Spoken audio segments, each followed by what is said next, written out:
వర్గాలందరూ అలాగే వైఎస్ఆర్ కాంగ్రెస్ పార్టీని అభిమానిస్తున్నారని అనుకుంటున్నా. వైఎస్ఆర్ కాంగ్రెస్ పార్టీ లేదా జగన్మోహన్ రెడ్డి గారు ఈ 5 ఏళ్ల పాటు ఎవరినైతే ఏ వర్గాలనైతే కాసుకున్నారో, ఏ వర్గాల దీన్ని అభ్యున్నతికి పాటుపడుతూ వచ్చారో, రాష్ట్ర అభివృద్ధితో పాటు వాళ్ళు ఎంత ఉత్సాహంతో పోలింగ్లో పార్టిసిపేట్ చేశారు. అందులో ముఖ్యంగా మహిళలు పోలింగ్ పర్సెంటేజ్ ఇవన్నీ చూసిన తర్వాత ఎవరి అంచనాలు వాళ్ళు వేసుకోవచ్చు. మాకైతే ఖాయంగా కనపడుతోంది గవర్నమెంట్ వస్తుంది, చాలా బాగా వస్తుంది. మొన్నటికి అంత కూడా జరిగింది, మిగిలిన చోట్ల జరిగిన చోట్ల కూడా పోలింగ్ పర్సెంటేజ్ పెరిగాయి. ఓటింగ్ జరిగే శాతాన్ని బట్టి చూసి యాంటీ ఇన్కంబెన్సీ అనుకుందామంటే మీరు గమనించిన జగన్మోహన్ రెడ్డి గారి మీద అంత వ్యతిరేకత పెంచుకుని ఈ వర్గాలు ఏ వర్గాల కోసం అయితే నిలబడ్డాడు వాళ్ళు రావడానికి అంత ఇది రీజన్ కనపడతా లేదు. వీళ్ళందరూ చంద్రబాబు నాయుడు కానీ ఆయన పార్టీ కానీ పెట్టిన సూపర్ 6 అనే ఇది కానీ లేదా ఆయన అర్జెంటుగా తెచ్చుకోవాలని వాళ్ళ కోరికుందా అని చూద్దామంటే అంతా అటువైపు కనపడలేదు. ఎందుకంటే చంద్రబాబు నాయుడికే తన అజెండా మీద నమ్మకం లేదు. ఆయన సూపర్ 6 గురించి కూడా ప్రచారం చేసుకోవాలి.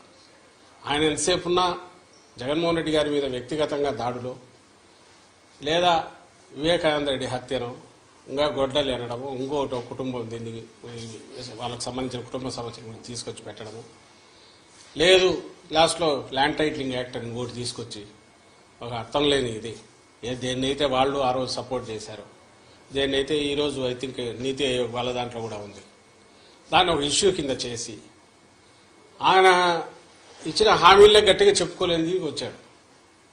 ఎందుకంటే ఆయనకే నమ్మకం లేదు. ఇంతకుముందు కూడా చెప్పాం, అది హామీలను అమలు చేస్తాడే నమ్మకం జనానికి లేదని, ప్రజలకు లేదని. అది ఆయనకు అవగాహన ఉంది కాబట్టి అది వదిలేసి కేవలం వైఎస్ఆర్ కాంగ్రెస్ పార్టీని లేదా వైఎస్ఆర్ కాంగ్రెస్ పార్టీ నాయకులను, అందరికంటే ముఖ్యంగా జగన్మోహన్ రెడ్డి గారిని వ్యక్తిగతంగా దూషిస్తూ మొత్తం వాళ్ళ క్యాంపెయిన్ అంతా దాంట్లో నడిచింది. సో ఆ నేపథ్యంలో ప్రజలు ఆయన ఇచ్చిన హామీల మీద నమ్ముకొని వచ్చింటున్నారనడానికి అది కనపడట్లా. ఉంటే ఆయనే చెప్పేవాడు దాని గురించి, వాళ్ళు దాని గురించి మాట్లాడేవాడు.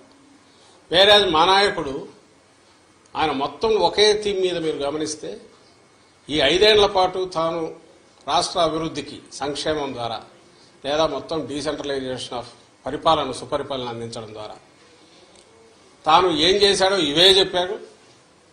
ఇవి కంటిన్యూ కావాలా అనుకుంటే నన్ను దీవించండి అని అడిగాడు. ఈ థీమ్ బలంగా కంటిన్యూస్ జనంలోకి వెళ్తూ వచ్చింది. మేము ఎప్పుడు చెప్తుండేవాళ్ళం కదా, 87% లబ్ధిదారులు ఏదో ఒక రూపంలో బెనిఫిట్ పొందిన వాళ్ళందరూ అవును ఇది నిజం అనుకున్నారు. కరెక్టే కదా, ఇది కంటిన్యూ అయితే మా బతుకుల్లో ఇంకా మెరుగైన మెలుపు వస్తుంది, మేలు మలుపు వస్తుంది, ఇంకా వెలుగు పెరుగుతుంది, కుటుంబం అభివృద్ధి జరుగుతుంది అని వాళ్ళు నమ్మారు. ఏదైతే హోప్ పెట్టుకున్నామో వాళ్ళు ఓన్ చేసుకున్నారు ఈరోజు.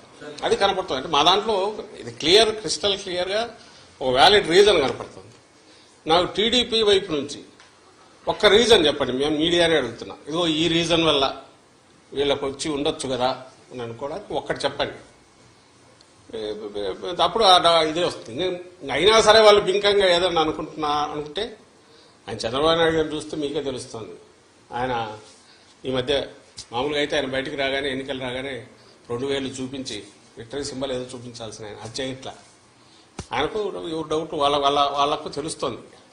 It is well return on the wall. రేపు June 4th దీంట్లో కౌంటింగ్లో రాబోతోంది. అది దానికి సరైన కారణం ఉంది. ఓ సీరియస్ పాలిటిక్స్ చేసే లీడర్కు జనం అభిమానిస్తారు, ఆదరిస్తారు, హక్కున చేర్చుకుంటారనే నమ్మకం ఈ ఎన్నికల్లో కలుగుతుందని మేము భావిస్తాం.